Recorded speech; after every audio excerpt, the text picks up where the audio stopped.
하나님의 말씀은 욥기 3장 1절 말씀입니다.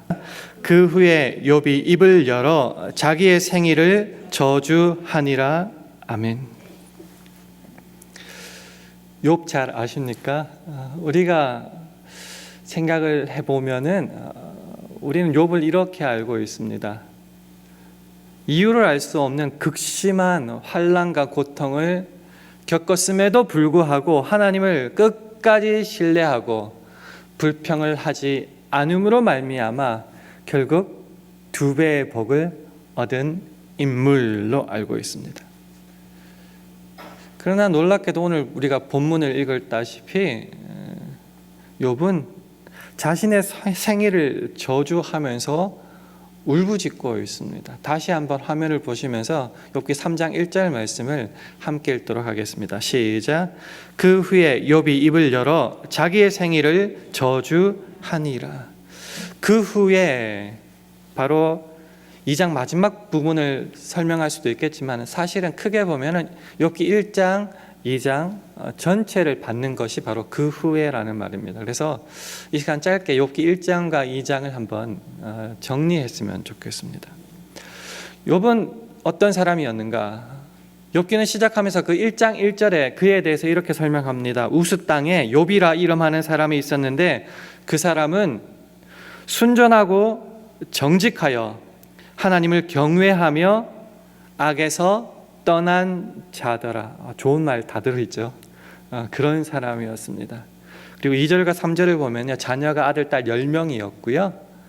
또 특별히 우리가 좋아하는 대목이죠. 동방에서 으뜸가는 부자였다라는 것입니다.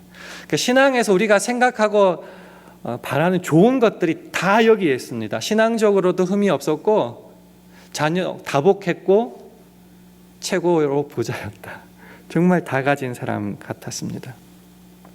어느 날 여호와께서 사탄에게 이 욥에 대해서 칭찬하는 장면이 나오는데요. 욥기 1장 8절을 우리 화면을 보시면서 우리 함께 한번 읽어보겠습니다. 시작. 여호와께서 사탄에게 이르시되 네가 내 종 욥을 유의하여 보았느냐? 그와 같이 순전하고 정직하여 하나님을 경외하며 악에서 떠난 자가 세상에 없느니라. 1절 말씀 그대로 받았죠. 진짜 짱입니다. 최고입니다. 그래서 이 최고의 욥을 하나님께서 사탄에게 이렇게 말하면서 칭찬하는 장면이 나오니까 사탄이 보니까 듣기 싫거든요. 그래서 사탄이 말하는 거죠. 이유 없이 까닭 없이 그렇게 하겠습니까? 다 이유가 있어서. 그러니까 복을 부어줄 만큼 다 부어줬는데 하나님 경외 안 하면 그게 이상하지요 라고 말하는 겁니다. 욥기 1장 9절에서 11절까지 제가 세 번역으로 읽어볼 테니까요, 여러분들 화면을 보시면서 눈으로 한번 따라와 주시면 감사하겠습니다. 그러자 사탄이 주님께 아뢰었다. 욥이 아무것도 바라는 것이 없이 하나님을 경외하겠습니까?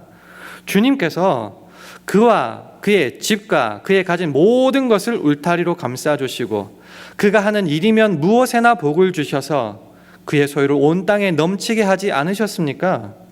이제 주의 손을 펴서 그의 모든 소유물을 치소서. 그리하시면 정령 대면하여 주를 욕하리이다. 세상적으로 그만큼 복을 받았는데 아이고 나 같아도 하겠다는 말이죠. 그거 다 없어지면 욕할 거라는 거죠. 누구를요? 하나님을요. 그래? 한번 보자. 내가 허락하겠다라고 하나님께서 허락하셨죠. 그래서 사탄이 어떻게 합니까? 그의 재산 다 뺏어가고 그의 자녀 다 빼앗아가죠. 극도의 슬픔이죠. 가진 재물 다 없어지고 생명과 같은 그 자녀가 한날 한시에 다 죽어버렸어요. 그래서 어떻게 되었을까? 하나님을 원망하지 않았습니다. 사탄의 말대로라면은 하나님을 욕하고 원망해야 될 텐데 그러지 않았다. 1장 21절 22절을 보면요, 우리가 잘 아는 장면 나와요. 주신 자도 여호와시요 취하신 자도 여호와시니 여호와의 이름이 찬송을 받으실지니이다 하고 이 모든 일에, 이제 좋은 거 아니죠. 정말 최악의 슬픔이죠. 이 모든 일에 욥이 범죄하지 아니하고 하나님을 향하여 어리석게 원망하지 아니하니라. 하나님이 이긴 거예요. 쉽게 말하면. 이게 1장입니다. 2장에 들어가서 하나님이 다시 욥을 사탄에게 칭찬해요. 그래서 사탄이 다시금 기분이 나빠서 이렇게 말합니다. 욥기 2장 4절 5절 세 번역으로 가져왔는데 제가 읽을 테니까 화면으로 또 따라와 주세요. 사탄이 주님께 아뢰었습니다. 가죽은 가죽으로 대신할 수 있습니다. 사람은 자기 생명을 지키는 일이면 자기가 가진 모든 것을 버립니다. 이제라도 주님께서 손을 들어서 그의 뼈와 살을 치시면 그는 당장 주님 앞에서 주님을 저주하고 말 것입니다. 이 가죽이라는 얘기 나오는데요. 여러분 어떻게 생각하실지 모르겠지만 자녀, 재물은 내가 아니잖아요. 또 2차적인 거잖아요. 그래서 가죽이라는 거죠. 그거는 대치하면 돼요. 재물이든 자녀든. 그런데 내 살과 뼈, 내가 직접 고통을 당하면은 이제 진짜 하나님 저주하고 무너지게 될 것입니다. 또 하나님께서 사탄에게 허락하셔 생명만 건드리지 말라. 그래서 어떻게 하는가? 발바닥에서 정수리까지, 그러니까 머리끝부터 발바닥까지 악창, 그러니까 악성 종기가 나게 했습니다. 막 죽을 지경이죠. 게다가 그 사랑하는 아내까지 그에게 뭐라고 말하는가? 이래도 너의 순전을 굳게 지키겠느냐? 하나님을 욕하고 죽어버려! 라고 말을 합니다. 아내도 버려진 거 쉽게 말하면 나를 버렸고 내 몸뚱아리도 이제는 극심한 질환으로 고통받게 되어요. 여러분이면 어떻게 할까요? 이 욥 참 대단한 것 같아요. 욥기 2장 10절에 보면요, 이 모든 일에 욥이 입술로 범죄치 아니하니라. 우린 여기까지 알죠, 그죠? 그래서 2배의 복을 받았다. 이제 이렇게 42장으로 뛰는 건데, 이 소식을 듣고 욥의 세 친구가 찾아옵니다. 그 꼴을 보니 뭐라고 대답을 하겠어요? 말을 위로를 못 하잖아요. 통곡합니다. 그리고 욥 옆에 앉아가지고 땅바닥에 주저앉아가지고 밤낮 7일 동안을 아무 말 없이 있게 됩니다. 여기가 2장 마지막이에요. 분위기 좋았죠. 믿음의 사람 욥. 근데 갑자기 3장으로 가서는 우리 착한 욥이 달라졌어요. 이상하죠. 3장 1절에 자기 생애를 저주합니다. 울부짖습니다. 왜 갑자기 그 7일간의 침묵을 깨고 나온 첫 마디가 자기 생애를 저주하면서 자기 나를 저주하면서 이렇게 울부짖는 것이었을까요? 그 결론부터 말씀드리자면은 욥이 지금까지 가지고 있었던 그 신앙의 프레임, 틀, 신앙관이 더 이상 제대로 작동하지 않으니까, 깨어지니까 견딜 수가 없는 거예요. 와! 소리 지르는 게 바로 3장이라는 겁니다. 도대체 어떤 신앙관을 가지고 있을까? 한번 우리와의 신앙관 한번 비교하면서 접근해 봤으면 좋겠습니다. 그 당시에 욥이 그 당시에 사람들이 가지고 있던 신앙관은 뭔가 인과응보입니다. 하나님과의 관계에서 하나님께 잘하면 복 받고 하나님께 못하면은 벌 받는 거예요. 특히 잘하고 못하고 받는 그 상벌의 대부분은 세상적인 차원에서의, 특히 물질에 관련된 자녀와 사업과 그런 것들에 관한 것이 대부분이었습니다. 이제까지는 문제가 없었어요. 그리고 행복하게 동방에서 으뜸가는 부자로 이 욥이 살았어요. 그런데 문제가 생기기 시작했어요.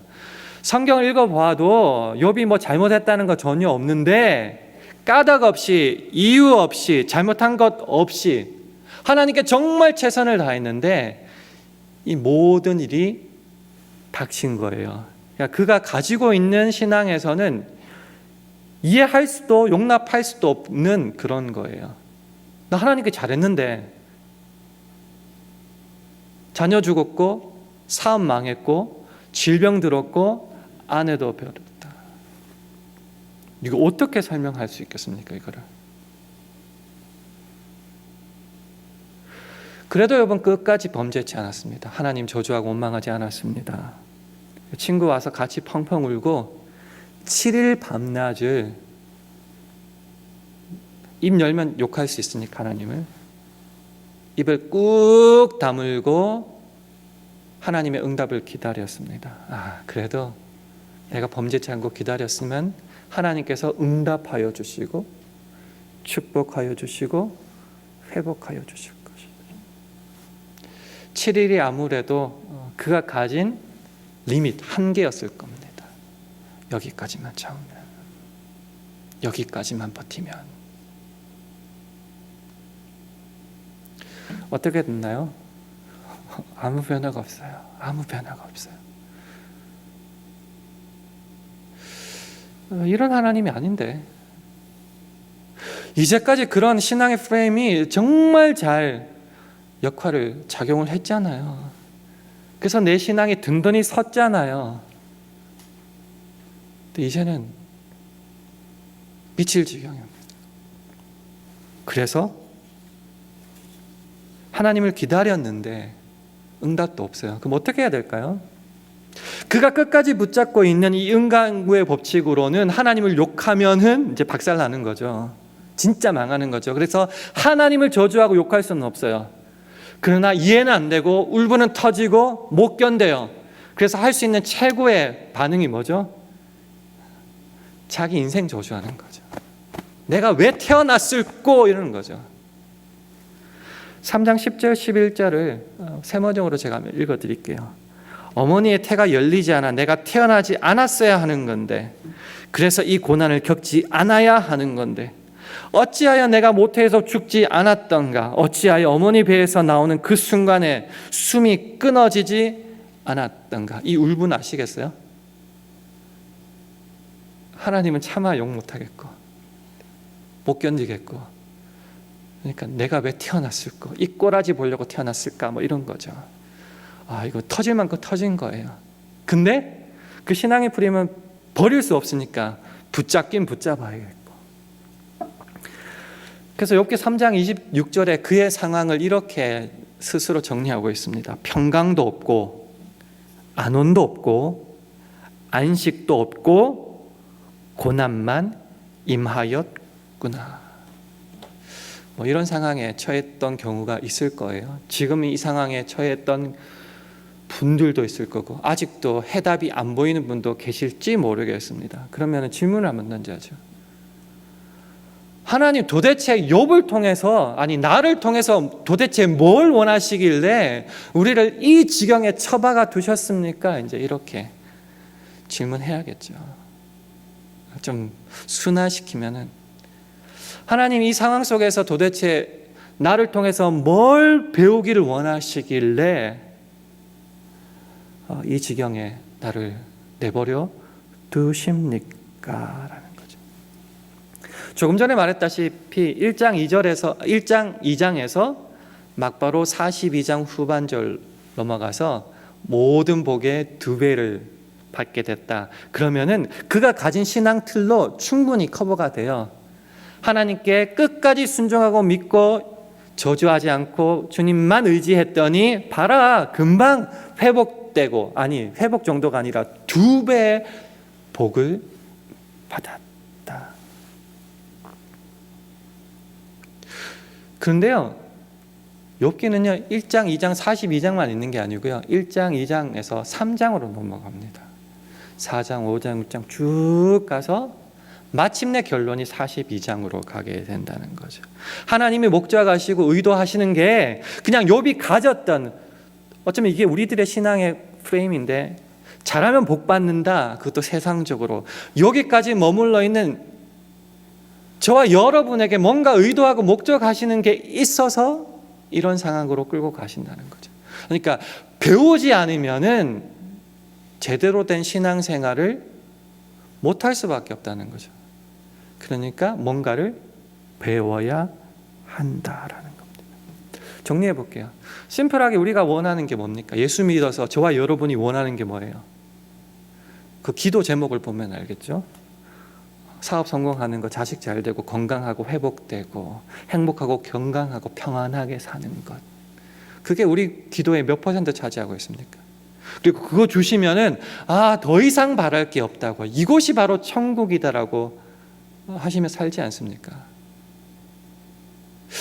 근데 문제는 그건 내가 바라는 건데, 이게 정말 내가 바라는 것하고 하나님이 바라는 것하고 정말 일치가 돼서 이것만 얻으면은 정말 이 땅이 천국이고 하나님이 더 이상 우리에게 요구하시는 것도 없는가라는 거죠.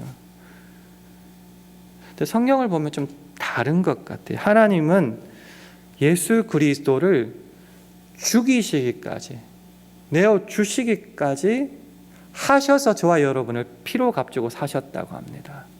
그러니까 우리를 통하여서 원하시는 것, 그게 정말 세상에서 잘 되고 잘 먹고 잘 살고 행복하고 평안하고 그게 전부일까? 근데 좀 더 나가는 것 같아요. 하나님의 아들, 딸, 자녀다운 모습으로 살기를 원하세요. 내가 거룩하니 너희도 거룩하라라고 말을 해요. 너희가 먼저 그의 나라와 의를 구하면은 이 우리가 그렇게 소망하는 세상의 것은 덤으로 더하여 주신다라고 말해요. 우리랑 다르신 것 같아요.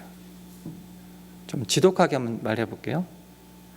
그저 우리가 고통 없고 병 없고 성공하고 부유하고 행복하고 평안하게 사는 것을 위하여 예수님께서 십자가에 죽으셨는가? 그래서 우리도 전도할 때 예수 믿으면 성공한다, 예수 믿으면 부자 된다, 예수 믿으면 평안한다, 이것이 전부 전도하는 전부인가? 내가 원하는 것 들어주시는 좋으신 아버지 하나님, 이것 때문에 예수님께서 십자가에 죽으셨는가? 성경은 아니다라고 말해요. 그거 필요 없다는 게 아니라 그게 진짜 하나님이 원하시는 거는 아니라는 거죠. 지금 예수님께서 오셔가지고 우리 다 부자 만들어 주셔야죠.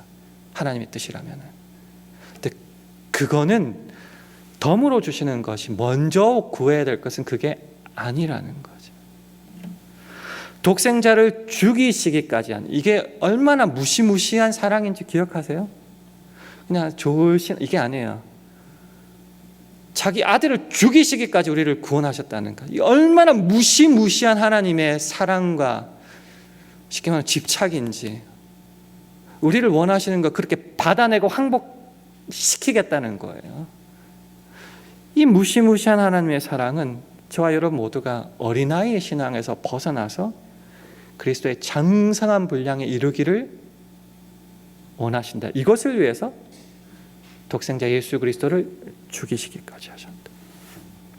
에베소서 4장 13절은 이렇게 말합니다. 우리가 다 하나님의 아들을 믿는 것과 아는 일에 하나가 되어 온전한 사람을 이루어 그리스도의 장성한 분량이 충만한 데까지 이르리니. 여기에 대해서 여러분 얼마나 소원을 가지고 여기에 신앙의 프레임을 짜고 계십니까? 태초에 하나님께서 우리를 그렇게 선택하셔서 구원시키시고 하나님의 영광의 그 은혜를 찬송하게 만드셨던 그 하나님의 목적, 이게 에베소서 1장 3절에서 6절에 나오는 말씀인데, 여기에 여러분의 소원과 여러분의 신앙의 프레임에 여기 이게 다 들어 있습니까? 그렇지 않다면 이제 문제가 생긴다는 거죠. 우리가 원하는 것, 하나님이 원하시는 것, 이게 일치가 돼. 어디 쪽으로 일치가 되죠? 주님께서 원하시는 쪽으로 일치가 되죠. 근데 이게 일치가 안 되고 이게 자꾸 이렇게 벌어져요. 세상에 관심 가지고 세상을 더 사랑하면은 하나가 안 되고 이렇게 벌어지기 시작하면은 이 벌어짐의 차이가 크면 클수록 우리 입에서 터져 나오는 게 뭐라고요? 이게 고통이고 이게 절망이라는 거죠. 욥은 여기에 이제 이르렀다는 거. 이제까지는 문제가 없었어요. 근데 그 찾고 있던 그 모든 것이 이유 없이 다 박살이 났을 때에, 없어졌을 때, 무너졌을 때에 못 견디잖아요. 그러니까 울부짖으면서 자기 생애를 저주하는 데까지 이르게 되는 거예요. 하나님이 원하시는 것과 하나님이 알기를 원하시는 것과 우리가 만족하고 이것만으로 충분하다고 숨어버리고 게을러버렸던 이 차이가 크면 클수록 악 소리가 더 크게 나온다라는 거죠. 이게 커질 때에 어떻게 해야 돼요? 포기하고 죽어버리고 끝인가? 아니죠. 자기 아들을 죽이시기까지 우리를 구원하신 하나님이 이 차이를 놔두시지 않는다는 거죠. 우리의 자녀 삼으심을 허락하셨으니 자녀된 저와 여러분을 이 차이에서 내버려 두지 않으신다고요. 이제 가지고 와야죠. 이 일치되는 과정에서 하나님이 사용하시는 방법이 뭔가? 그게 discipline, 훈련, 징계라는 겁니다. 히브리서 12장 5절 6절 말씀을 화면을 통해서 함께 읽겠습니다. 시작. 또 아들들에게 권하는 것 같이 너에게 권면하신 말씀을 잊었도다 일렀으되 내 아들아 주의 징계하심을 경히 여기지 말고 그에게 꾸지람을 받을 때에 낙심하지 말라. 주께서 그 사랑하시는 자를 징계하시고 그의 받으시는 아들마다 채찍질 하심이니라 하였으니. 여기 징계, 꾸지람, 채찍질 하심이라는 표현까지 나와요. 이 모든 게 discipline, 징계인데 쉽게 말하면은 내 아들, 딸로 만들어가는 훈련이라는 겁니다. 저도 이제 사춘기에 들어가는 딸 2명 있으니까 가끔씩 말해, 나 좀 내버려 두라고. 방에 내버려 두라고. 우리도 마찬가지. 하나님 나 좀 내버려 둬요. 나 잘 살고 있어요. 지금 자녀들도 다복하고 돈도 많이 벌리고 사업도 잘 되고 행복하고 평안하고 좋아요. 나 좀 내버려 주세요. 근데 하나님은 안 돼라고 말하는 거예요. 내 아들, 딸이니까 내가 원하는 그 목적에 따라오라고. 그럼 말 안 듣죠. 그러면은 내버려 두시지 않고 어떻게 한다고요? 징계하시고 꾸지람하시고 채찍질하십니다. 혹독하게 우리를 훈련시켜서 하나님 원하시는 그 뜻에 따르도록 항복을 받아 내신다라는 겁니다. 이 징계를 통하여서 자녀를 만드는 이 과정 훈련을 통하여서 우리가 깨닫게 되는 게 그럼 뭡니까? 아, 이게 내 목표였구나. 내가 하나님을 내가 원하는 틀에 끼워 맞췄구나. 이게 하나님이 원하시는 게 아니었구나를 깨닫게 됩니다. 그것을 어떻게 깨닫게 된다고요? 하신다고요? 이 징계, 고통, 소리 지름, 환난, 핍박을 통하여 깨닫게 하신다는 겁니다. 이 과정과 고통 너무 심하죠. 내 입장에서는 진짜 미치겠죠. 저주합니다. 내 날들을 내가 왜 태어났을까 하게 되겠지만은 그럼에도 불구하고 하나님, 잘 보세요. 하나님이 사탄에게 허락하셔서 이것이 오게 됩니다. 그러니까 하나님의 주권 안에 이 모든 게 있다는 거예요. 왜요? 이거를 통해서만 하나님께로 돌아올 수 있고 그 신앙의 틀, 내가 만들어 놓은 그것이 깨어질 수 있으니까요. 내가 믿고 의지하고 내가 가둬놨던 그 하나님 정도의 하나님이 아니라는 거죠.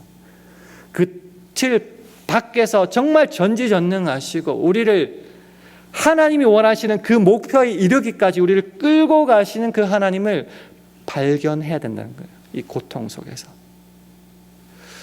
짧은 시간에 이게 3장부터 42장 초반까지 다 커버할 수는 없고요. 그래서 이 환난과 고통과 괴로움을 통하여 마침내 욥으로부터 받아내신 항복이 있습니다. 그게 욥기 42장 2절과 5절입니다. 오늘 결론부터 한번 가보겠습니다. 화면을 보시면서 함께 읽겠습니다. 시작. 주께서는 무소불능하시오며 무슨 경영이든지 못 이루실 것이 없는 줄 아오니. 5절도 읽겠습니다. 시작. 내가 주께 대하여 귀로 듣기만 하였사더니 이제는 눈으로 주를 배움나이다. 하나님에 관한 것으로 바뀌게 돼요. 먼저 그의 나라와 의를 구하는 하나님이 어떤 분이신가. 왜요? 정함이 없는 다른 재물 또 자녀 이게 몸의 건강 같은 거는 왔다 갔다 할 수 있거든요. 그리고 그것은 결국 하나님께 대한 거잖아요. 만물이 주에게서 나오고 주로 말미암고 주에게로 돌아가니까요.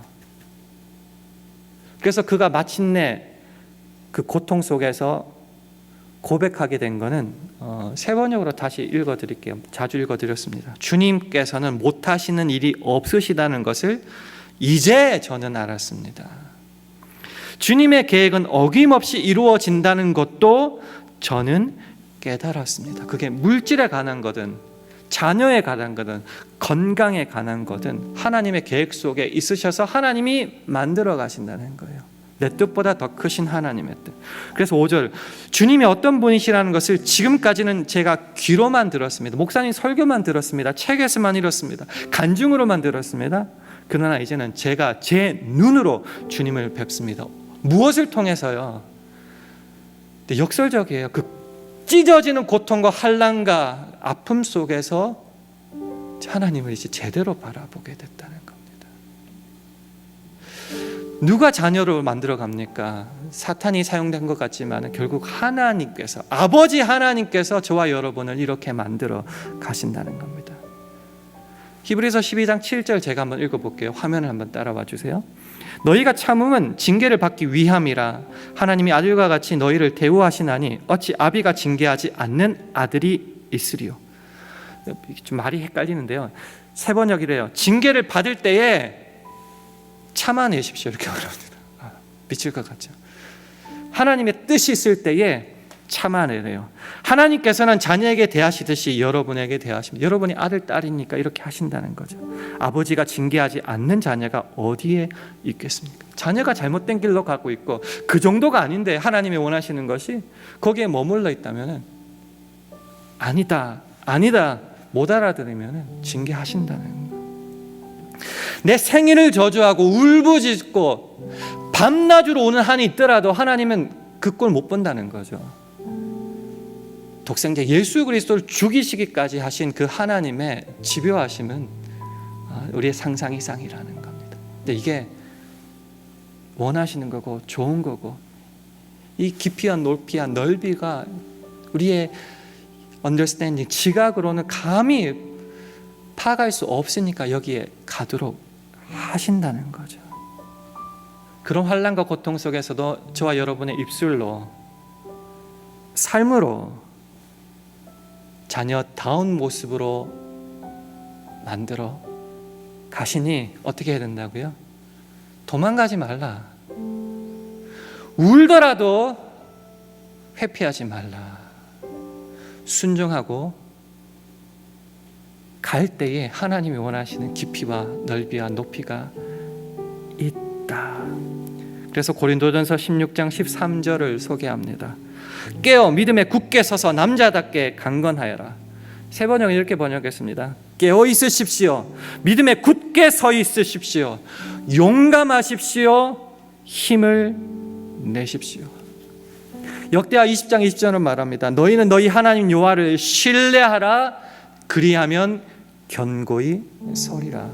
고통 아름다울 수 있습니다. 고통 주께서 허락하실 수가 있습니다. 그럴 때 주님을 의지하며 신뢰할 때에 그 어떠한 상황 속에서도 견고히 설 수 있습니다.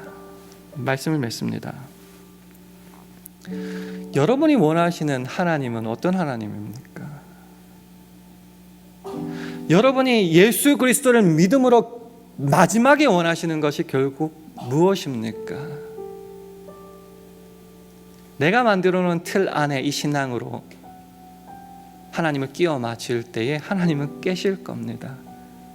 그 차이가 크면 클수록 비명이 절로 나올 겁니다. 그때 두려워하지 마시고 하나님을 붙잡으면서 그것을 브레이크트루, 그냥 돌파해 나가십시오. 그럼 하나님이 주시는 놀랄만한 깊이가 있습니다. 내가 알았던 하나님, 내가 믿었던 하나님은 껍데기였구나. 더 큰 게 있겠구나. 그래서 하나님이 누구신지 제대로 바라볼 때에 상황에 흔들리지 않습니다. 세상에 어떤 것이 나를 흔들어도 흔들리지 않습니다. 하나님을 진짜 만나게 된 겁니다. 여기만 해도 행복인데 마지막 결론이 어떻게 되죠? 자녀도 회복시켜 주시고 물질은 꼭 갑절로 2배로 하나님께서 주셨습니다. 근데 그거는 덤이라는 거죠. 이 길 한번 걸어가시겠습니까? 지금 극심한 환난과 고통 속에 있는 여러분, 내가 도대체 뭘 잘못했길래 이런지 모르겠다고도 말할 수 있겠지만 하나님을 붙잡으십시오. 이것을 통하여 우리에게 깨닫고 보여주시고자 하는 그것을 붙잡고 한번 나가보십시오. 그럴 때 저와 여러분의 입에서 욥이 했던 고백이 터져 나올 겁니다. 사나 죽으나 주의 것이라면서요. 그러니 주님만 바로 깨닫는 우리, 그래서 주께서 주시는 그 축복을 향하여 믿음의 용기를 가지고 걸어갈 수 있는 저와 여러분 되기를 주님의 이름으로 축원합니다. 오늘 말씀을 기억하시면서요, 찬송가 406장 함께 나누겠습니다.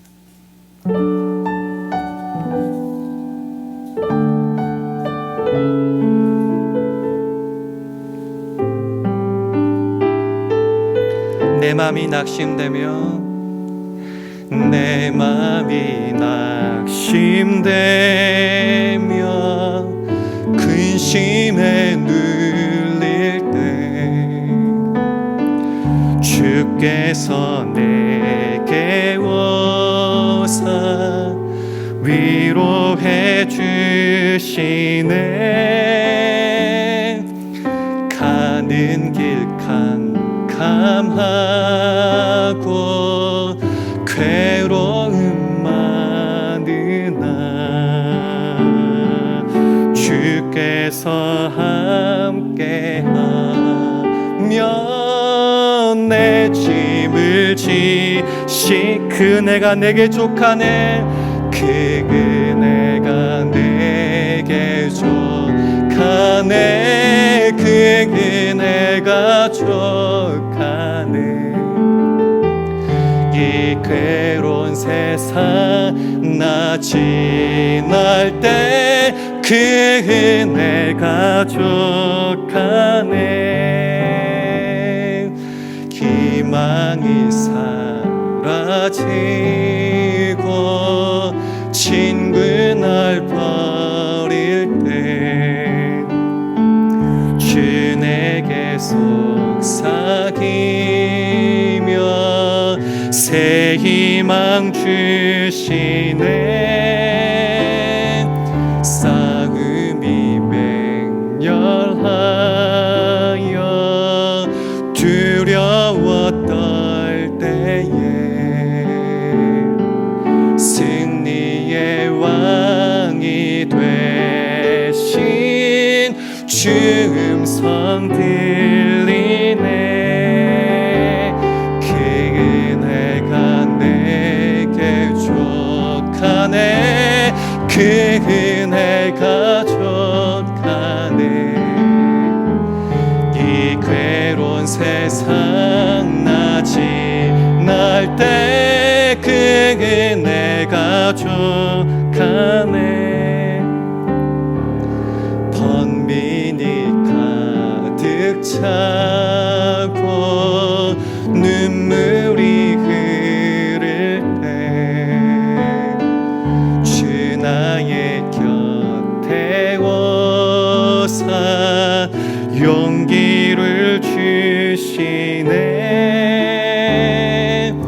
환난이 닥쳐와서 슬픔에 잠길 때 주님의 능력이 봐 원수를 이기나매. 그네가 내게 족하네. 그네가 족하네. 이 괴로운 세상 나 지날 때 그네가 족하네. 기도하겠습니다. 하나님 아버지, 하나님의 자녀가 된 것은 세상의 어떤 것과도 바꿀 수 없는 복임을 믿습니다. 우리를 너무나 사랑하사 독생자를 십자가에 내어 주시기까지 한 하나님이 우리를 자녀 만들어 가시는 그 과정에는 깨어짐의 아픔과 고통도 있지만 아버지의 하나님의 영광과 은혜와는 좋게 비교할 수 없는 것임을 고백합니다. 그러니 이 길을 포기하지 말고 감사와 기쁨으로 걸어가게 하심으로 하나님 아버지를 더욱더 알아가고 아울러 풍성하고 복된 자녀의 삶도 누릴 수 있기를 간절히 바랄 때에 예수님 이름으로 기도합니다. 아멘.